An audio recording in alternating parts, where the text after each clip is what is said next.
Assalamualaikum warahmatullahi wabarakatuh. Perkenalkan, nama saya Gisa Putra dengan NIM C1D12007 jurusan Ilmu Komunikasi.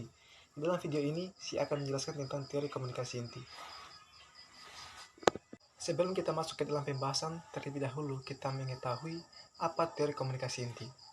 Teori komunikasi inti menjelaskan tentang proses komunikasi secara umum. Teori inti memberikan pengertian dan wawasan kepada kita mengenai proses yang berjalan ketika komunikasi berlangsung. Kita akan melihat bahwa teori komunikasi inti memiliki unsur-unsur yang mencakup pembentukan pesan, pembentukan makna, struktur pesan, dinamika interaksi, dan dinamika sosial. Nah, kita masuk ke dalam pembahasan pertama, yaitu pembentukan pesan.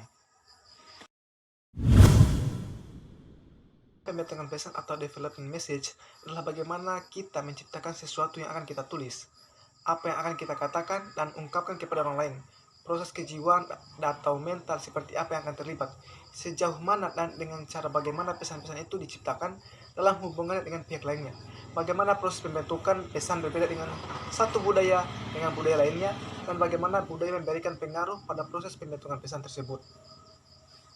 Dan yang kedua, pembentukan makna. Komunikasi inti seringkali membahas interpretasi atau pembentukan makna atau arti sebagaimana manusia memahami pesan dan bagaimana makna terbentuk melalui berbagai proses interaksi, bagaimana pikiran mengolah informasi dan menafsirkan pengalaman, seberapa dan dengan cara bagaimana makna pemahaman telah menjadi produk budaya tersebut. Yang ketiga, struktur pesan. Teori komunikasi inti membahas bagaimana tentang struktur pesan yang terdiri atas unsur-unsur pesan dalam bentuk tulisan, kata-kata yang diucapkan, dan bentuk komunikasi nonverbal. Misalnya, bagaimana pesan disusun dan bagaimana pesan itu diorganisir, dengan cara bagaimana pesan dari komunikator disusun dalam suatu dialog, dan bagaimana peserta komunikasi saling memahami satu sama lainnya. Yang keempat, dinamika interaksi. Dinamika interaksi menjelaskan hubungan dan adanya saling ketergantungan antara peserta komunikasi dengan penciptaan makna secara bersama-sama.